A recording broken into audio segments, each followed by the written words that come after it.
अरिहंत की वाणी कैसी होती है और हमारी वाणी कैसी होती है। अरिहंत की वाणी के 35 गुण हैं, 35 जैसा हम चिंतन करेंगे वैसे हो जाएंगे। तो जैसे हमारे मन के भाव होंगे वैसी वाणी निकलेगी। यदि आप क्रोध में होंगे तो क्या निकलेगी? गाली निकलेगी। या अरे रे तू करोगे, और ज़्यादा करोगे थप्पड़ लगा दोगे, ज़्यादा करोगे बंदूक पकड़ लोगे, ज़्यादा करोगे तो खुदकुशी कर लोगे। क्रोध के परिणाम देखो, क्रोध बढ़ता बढ़ता बढ़ता गया तो अपने को ख़त्म कर लोगे। एक बार खुदकुशी कर ली, गति बिगड़ जाती है। पता नहीं पशु योनि में जाओगे। वो धारणा जो मरते समय इतना पीड़ा होती है, व्यक्ति एकदम तो लगा देता है कि मैं झंझट से ख़त्म हो जाऊंगा, पर जब वो आत्महत्या करता है, किसी पानी में छलांग लगाता है या वृक्ष के फंदा लगा लेता है, कितनी वेदना सहन करनी पड़ती है। वो जो भाव आते हैं उसको अधोगति में एक जन्म नहीं, जन्म जन्म बिगड़ जाते हैं। क्यों खुदकुशी करते हैं हम? जीवन से दुख हो गया। और दुख दिया किसने?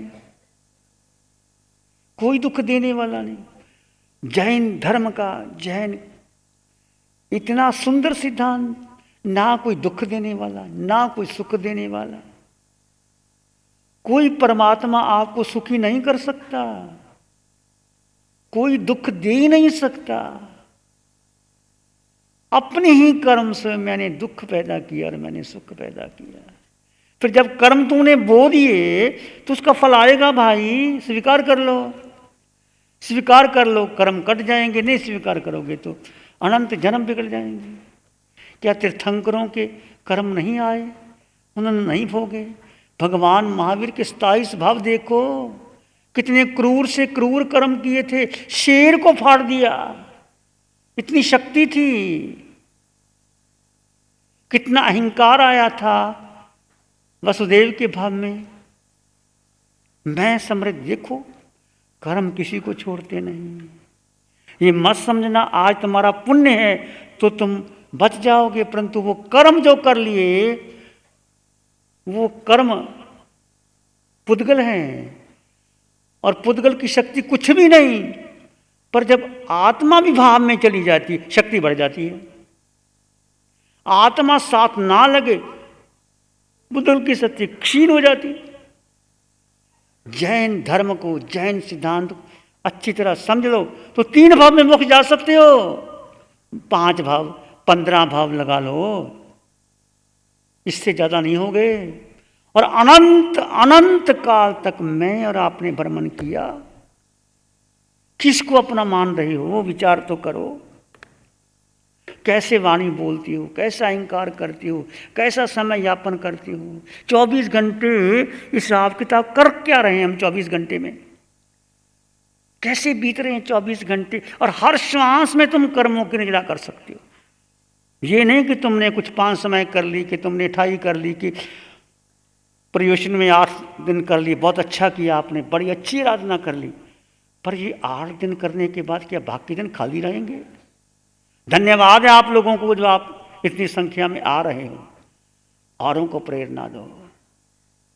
2 घंटे तो सार्थक कर लो और विधि सीख लो। ये बहुत सिंपल है। जैन धर्म, वीतराग धर्म, वीतराग वाणी, महावीर की वाणी इतनी सरल, शुद्ध, पवित्र है। कुछ करना ही नहीं है, कुछ नहीं करना।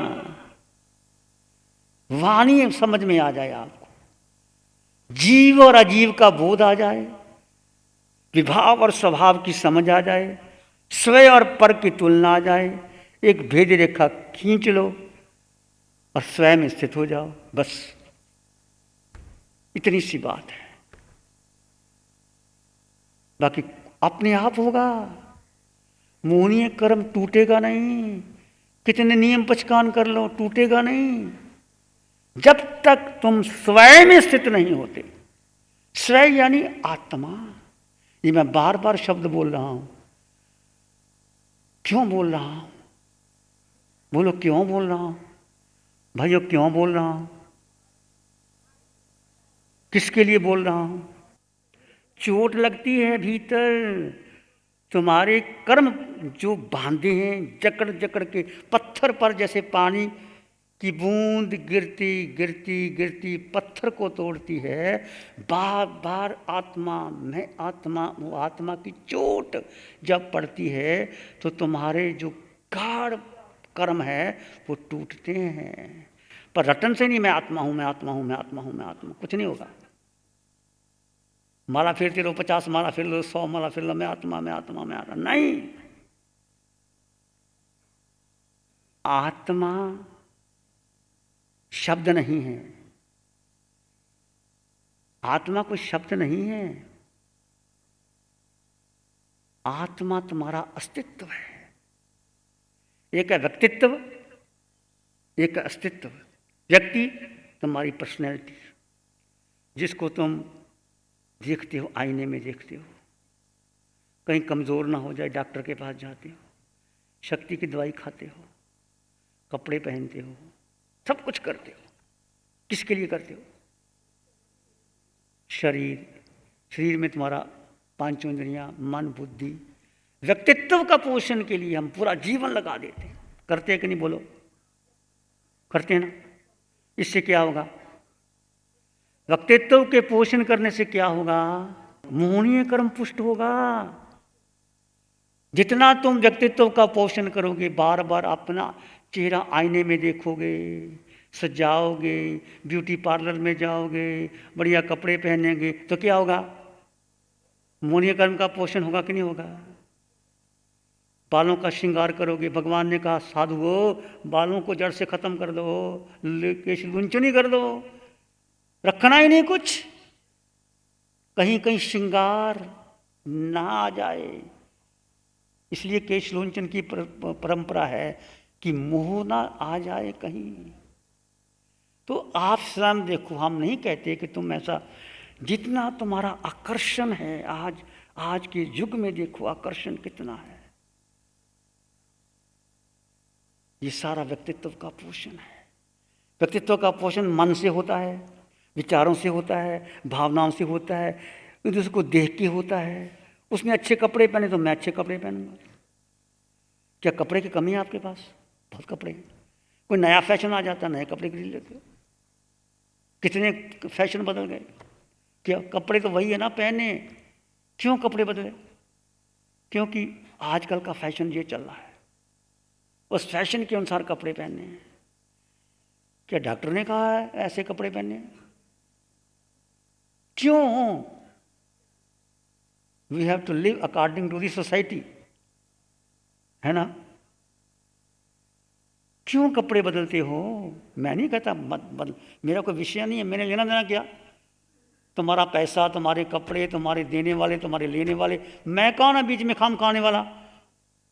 पर देखो, चिंतन करो, कपड़े पहनना जरूरी है। और भगवान ने तो कपड़े भी उतार दिए, एक लंगोटी भी नहीं रखी। कितना मोह तोड़ा भगवान ने। सर्दी गर्मी का परीक्षा सहन किया। हम सर्दी गर्मी का परीक्षा सहन करते हैं। जरा सी गर्मी लगती है, पंखा या एसी, आपके कमरे कितने डेकोरेटेड हो गए। पहले राजा महाराजों के कमरे हुआ करते थे ऐसे। आजकल जो तुम्हारे घर के कमरे हैं, या बड़ी बड़ी कोठियाँ बना रखी हैं, क्या आलीशान बाथरूम है, क्या बना रखा है, ये सब किसका पोषण है? देखो, आत्मा को क्या चाहिए? आत्मा को स्नान नहीं चाहिए, आत्मा को भोजन नहीं चाहिए, आत्मा को वस्त्र नहीं चाहिए, आत्मा की प्रशंसा नहीं चाहिए, आत्मा को निंदा, आत्मा की प्रशंसा निंदा होती नहीं। किसकी निंदा, किसकी प्रशंसा? शरीर की निंदा और शरीर की प्रशंसा। तुम भेद ज्ञान करो, शरीर की निंदा मेरी निंदा है नहीं। शिव मुनि को, शिव मुनि का क्या? शिव मुनि तो कुछ भी नहीं, श्री मुनि का शरीर भी नहीं है, जाएगा मिटेगा।